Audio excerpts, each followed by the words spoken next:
As a longtime educator, wellness instructor, and coach for women rebuilding after major life shifts, I deeply understand the challenges of reconnecting with your mind, body, and purpose so you can live grounded, confident, and whole. I'm Dr. Molly Kirby, your host, and welcome to Rooted Conversations by Reinnovate You Coaching, where your healing becomes your roots and your growth becomes your new way of being.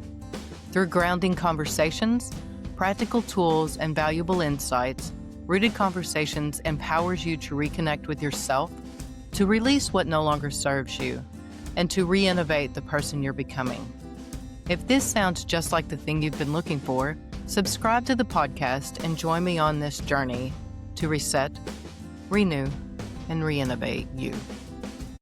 Welcome back to Rooted Conversations. I'm here with my really good friend, Michelle Jones. She's a bodybuilder and a personal trainer located in Bowling Green, Kentucky. We're going to talk to you a little bit about exercise, bodybuilding, food, and that sort of thing. So welcome to the show, Michelle. Thank you so much. I always like to let people get an idea of who I'm talking to, like who is Michelle growing up? How did you get interested in sports? What brought you to this time and this time period in your life?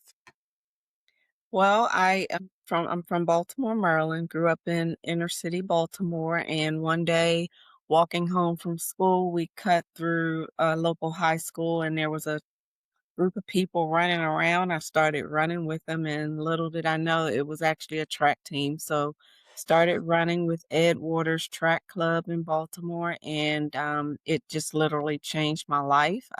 People often say I ran myself out of the ghetto, and I literally did. So I started running with them at the age of 7, and that allowed me to see things outside of Baltimore, traveling with the track club to different places, doing the Hershey games and things like that. And next thing you know, I was offered a track scholarship and went to Howard University to run, where I was able to see even more of this great country that we have. And then ran a little bit professionally after track, which allowed me to get out of this country and see things, and just always remained active since then. Even after, track, a short professional track career, because I started a family, and after that, I still stayed active. My kids were active. So yeah, then one day during COVID, I was training on Zoom with my son who was living in New York. And we did a bicep flex picture, and I just got a wild hair and said, I think I want to be a bodybuilder. And just like that, I started talking to my daughter about it, and I found out that my ex-husband was dating a bodybuilder. Oh, Yeah. And so, my daughter spoke with Erica, and next thing you know, Erica called me and connected me with, Team SBM, which is based out of Houston, Texas, and that's how I met my coach and my nutritionist, and next thing you know, I was a bodybuilder, just like that. And, Erica is one of my biggest, supporters. She was there for me when I did my first show, and she always calls to check on me when I have a show coming up. She's just always been there. If I have questions, because she's been doing it a lot longer than she's always been a resource for me, and, yeah, it's just been a wonderful experience. yeah, so we don't have to so much go into age and the fact that we, might be a little bit older, the two of us, because we go way back and have a long history. But did you feel different? Were there things that you had to do differently because of your age, or was it just like you were when you were 7 years old running around the track? Well, definitely wasn't the same. It's a lot harder. Takes a lot more energy and things like that. And as we age, and I don't have a problem talking about my age. I started bodybuilding when I was 53. I earned my pro card at 54. I was still learning the sport, and the next thing you know, I was a pro because I won a national competition. Um, and now at 58, I think that I'm, probably not right at this moment, but at moments when I am preparing for a competition, I feel like I'm in the best shape of my life. So I often said in the beginning of bodybuilding that I wish I had found the sport at an earlier age, but then I'll talk to people and they're like, "No, you found it exactly when you needed to." because a lot of people that I know who've been doing it for a long time, who may have been doing it since their 20s, their bodies are just broken down and burnt out because they made choices along the way. And I feel like, even though I'm older, I'm still fresh because I my body hasn't taken the beating that their bodies have taken over the years. Because even as a track athlete, my college coach didn't have us lifting weights a lot. Like, that's a Mhm. common part of most track programs or athletic programs, but my coach, we were more into the running aspect of it, so I didn't lift a lot and do a lot of heavy lifting then, and now my body's able to do that without feeling broken down, if that makes any sense. It does, and I think when we're younger too, we think we're invincible and we don't warm up and we don't do these things. We just kinda crash and do whatever we wanna do, and because I was a basketball player, and I know I'd go out and party the night before and then come back and play ball the next day, which is a horrible idea, and I think we know better than that now. If we're gonna do Yes. something the next day, you watch what you do, you watch what you eat, you watch what you consume. I think that makes a big difference. So what would you tell somebody if they wanted to get into bodybuilding, not just working out, but into bodybuilding? I would say, it takes a special person. It You have to be very disciplined, because it's a lifestyle change. And, for me, I was a avid sweet tea drinker. I could have had a sweet tea IV on, every day. Um, and you can't do that when you're when you're a bodybuilder. I love cheesecake and potato chips. You can't do those things when you're bodybuilding. So it's definitely a lifestyle change and it's a commitment. Um, but for me, it wasn't that hard because it's also an expensive sport. And so if I'm going to be paying this money for coaches Yeah. and nutritionists to do these things for me, I can't cheat myself. I can't afford to cheat myself. So it was just an eye-opening experience and just hunkering down and focusing on the day-to-day things because, you have I was in the gym 5 to 6 days a week, sometimes, twice a day because I'd have fasted cardio in the morning, and then I'd have a workout and cardio after a workout later in the day. And then, eating 6 meals a day. I do breakfast, lunch, dinner, and 3 snacks, and they're very regimented and not cheating, not having that sweet tea or not eating that cheesecake or that cookie. And, being around people who are eating those things and knowing that you cannot, under any circumstances one little bite could throw off everything. Not in the sense that one bite is gonna throw off your whole nutrition plan, but that one bite leads to another bite, It leads to another bite, and that can Yeah. throw off your whole nutrition plan. Mhm. Um, but I've learned to, just be dedicated and committed to my craft and not allowing other people around me to influence what I do. And I've also learned to, maneuver life with my husband does not work out. He does not follow any diet plan. He's an avid pizza eater. And being in the same household where he eats his pizza and drinks his sweet tea and do the things that he want to do and not allowing that to affect what I'm doing. Or going out to dinner with people, double dating or what have you, and knowing that I need to eat my meal before I get there and be okay with just drinking water while they're eating around me and just enjoying the conversation. So it's definitely a lifestyle change and it's something that I've learned to maneuver and I've done a good job at it Yeah, that sounds like it takes a lot of discipline. Yeah. for So sure. if I know you're also a personal trainer and you've had a lot of success with some of the people that you trained. So what do you do and what's your routine if you somebody comes to you and says, I've been a couch potato all my life and I really want to change?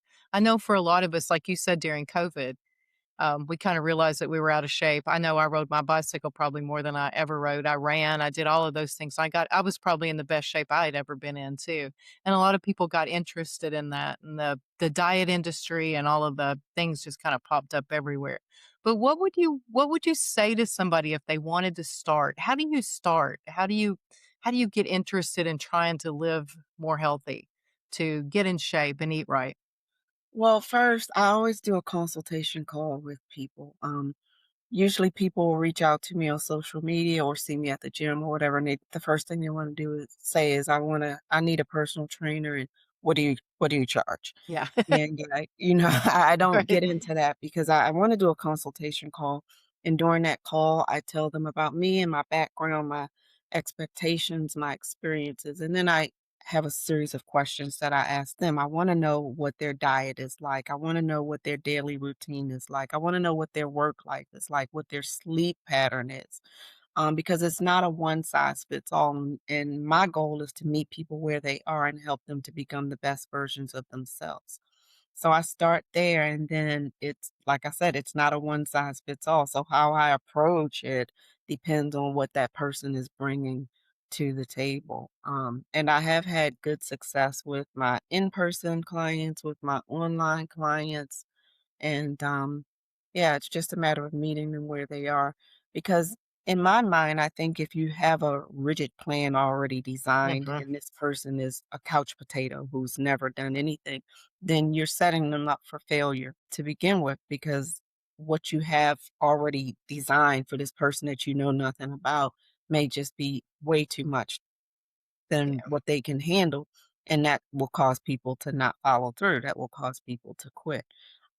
I do ask people to give me a 3-month commitment because it takes time to get to know your body, your routine, what you can handle, what you can't handle, and it allows me time to tweak workouts, nutrition plans if they're doing both, and to try to help them become the best version of themselves. So, can just about anybody start at any age, at any time of their life, no matter what? Yes, and it's never too late to start. I have a couple that I train now that are in their 70s Mhm. and they're doing well.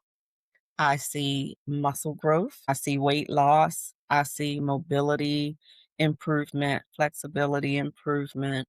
Um, and yeah, we're getting ready to start a new phase in our training with them because they're going to be taking a trip to the Arctic in December. So we need to prepare them to be able to walk and maneuver with heavier clothing on, to be able to track through the snow and unbalanced terrain and all of those things. So it's never too late to start. And I'm a big proponent of starting, even if you haven't done it earlier in life, because strength training in particular is going to help you age gracefully. The squats that you're doing in the gym are going to help you to be able to get up and down out of seated positions, getting up out of a chair without assistance. The lat pull downs are going to help you to reach those things on that upper shelf in your Mhm. cabinet and things like that. And then like for me, I'm 58. I don't have any grandkids yet. But when you do But when I do, I want to be able to pick them up. I want to be able to get up and down out of the floor and play games with them and chase them around the house and have that energy.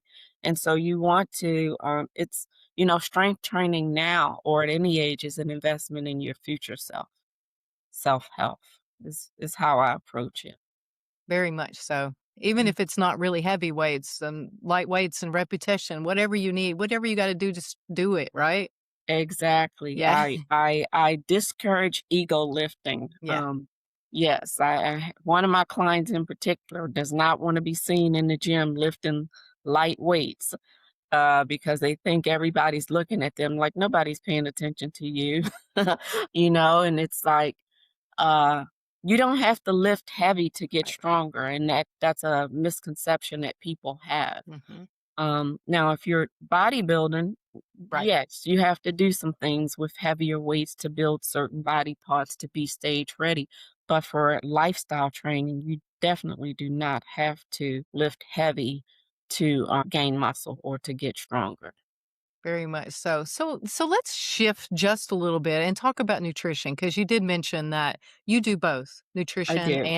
and also exercise and fitness training. What's a perfect diet like, or is there a perfect diet? I would say there is no perfect diet, or let me rephrase that. There's no one size fits all Okay. diet. Um, So when I'm doing nutrition, it changes from person Mhm. to person because different people have different needs. Their digestion and metabolism is different. Their different height, weight, activity levels, and things like that. But I do a Okay. macro diet. When I do, I don't count calories, and that's a hard thing to untrain people from thinking. Mhm. They're always thinking of calories, but it's proteins, fats, and carbohydrates, and how those three macronutrients work together to help your body to change. And it's hard to get my clients to buy into that. Mhm. And I always one of my phrases is trust the process. Just trust the process, follow the plan, give it a chance to work. Um, I was showing a client that does not like protein powder or Oh, protein shakes. Um, I don't do protein powders or shakes. My coach wants me to eat my protein, so I mhm. eat my protein. But sometimes when you're doing meal plans, it's hard to add any more edible things to somebody's plan. And it's easier to drink a shake and get those 40 grams of protein that you need instead of eating another piece of chicken. Very much so. Because with that chicken, you get fat and other things as well. And so I was showing this client the nutrition label of a particular protein drink when we were at Planet Fitness, and the first thing she says, 240 calories. Right? And I was like, that's not what we're looking at. Yeah. It has 40 grams of protein. That's what I want you to get used to seeing.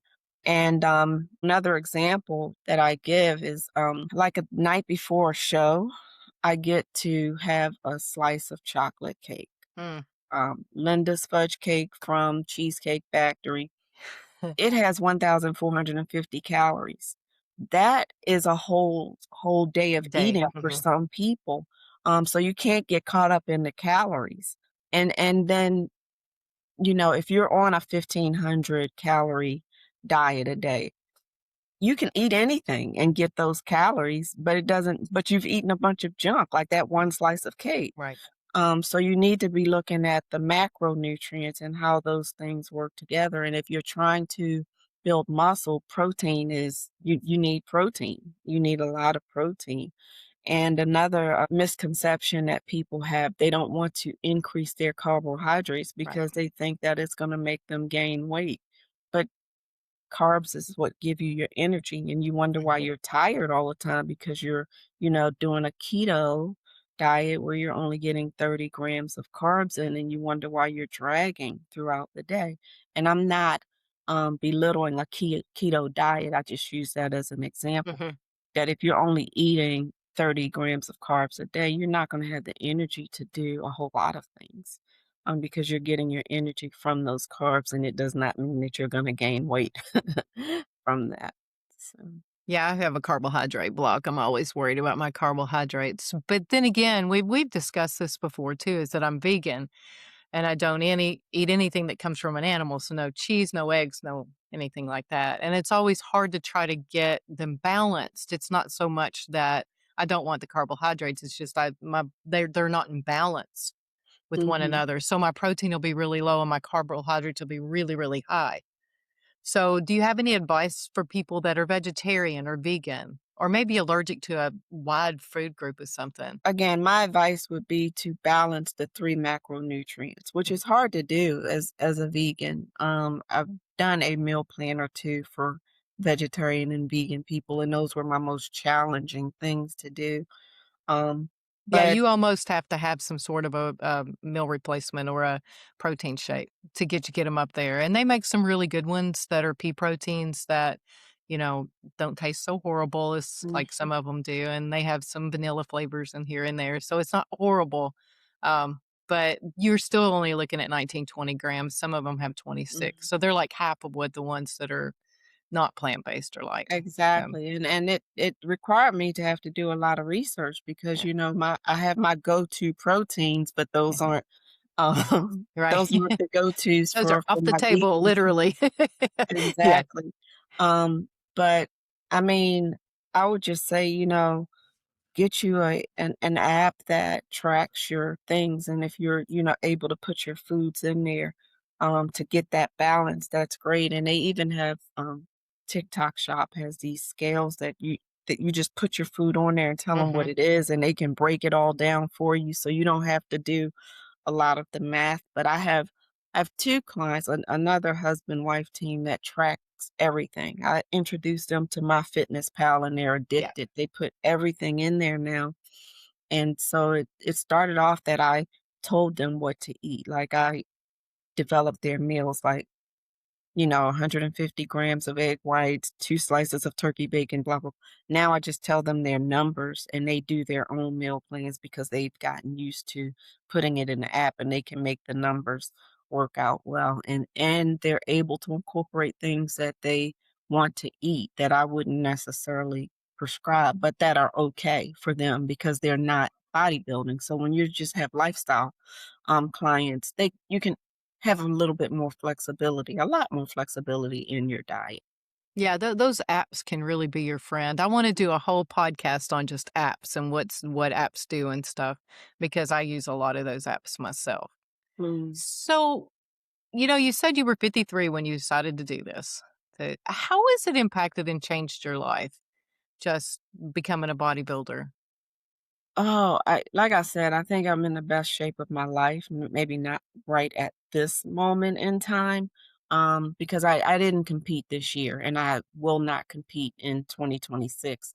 So, so my prep and training and nutrition have been a little different because I am eating what I want to eat because I know that I'm not getting on anybody's Yeah, right. stage soon, but slowly trying to reel myself in so that I don't get too far away from it.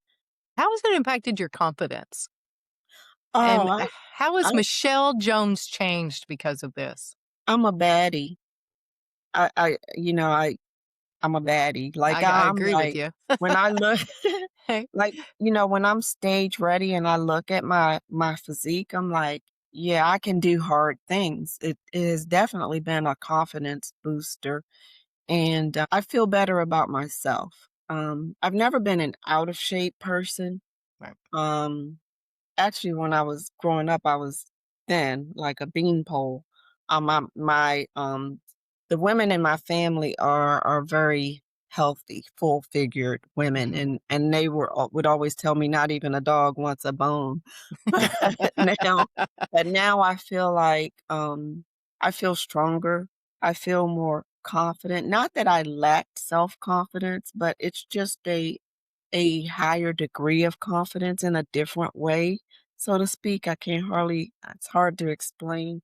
Um, I like, um I just like my physique.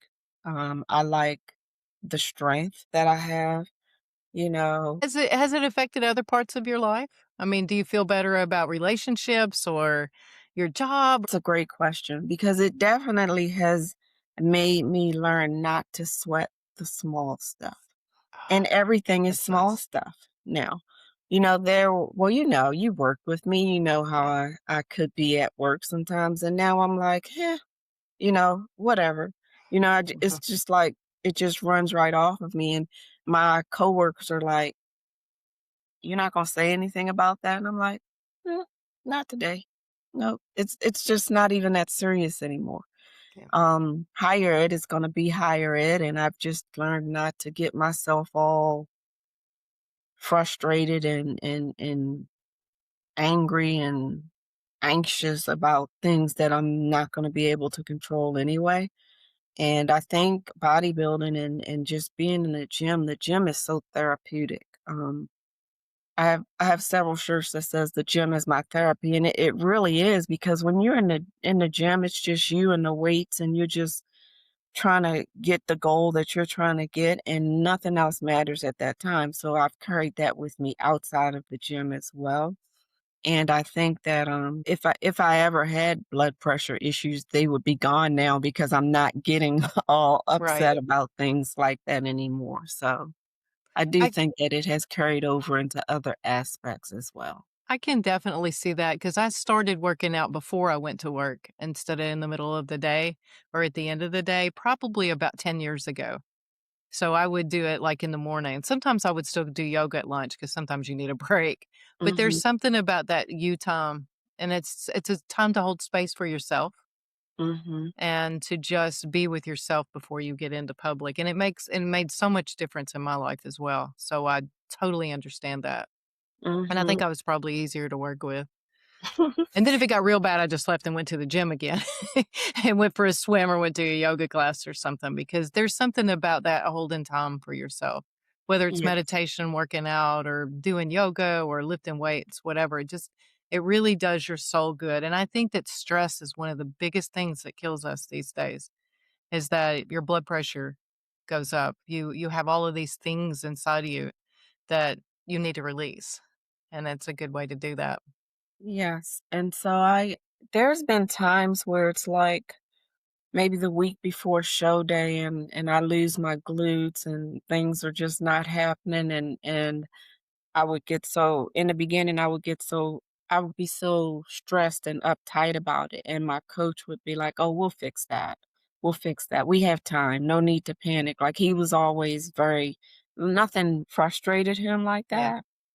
And so it's like, "Oh, just have an extra cup of rice tonight, jasmine rice tonight." And then next thing you know, floop, like things just pop back and it's the human body is amazing. And so, yeah, it just makes you not stress about things. I'm like, you spend 16 to 20 weeks prepping for a show and the day before the show your butt sagging, that can be stressful, Yeah. right?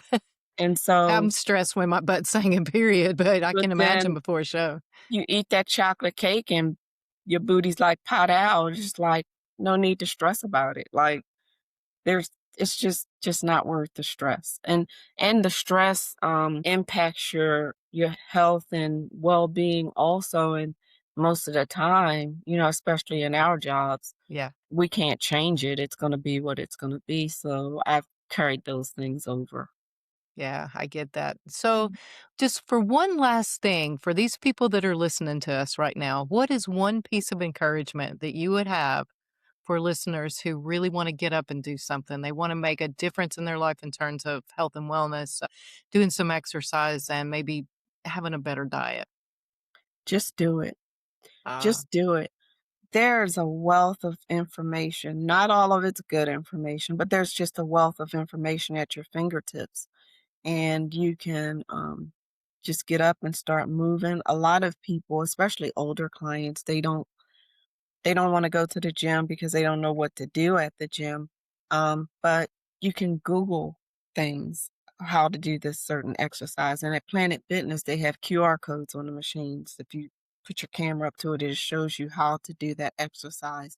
And don't be afraid to ask for help. I have people at the gym ah, all the time. They'll be like, I see you training people all the time. Can you help me? Am I doing this correctly? And most trainers who I know a lot of trainers will be glad to help you because it's hard to watch people doing things wrong. Like I am one that go up to people in gym and be like, "Can I help you do this?" Because it bothers me to see them doing it wrong and they could hurt themselves. mhm. So don't be afraid to ask for help.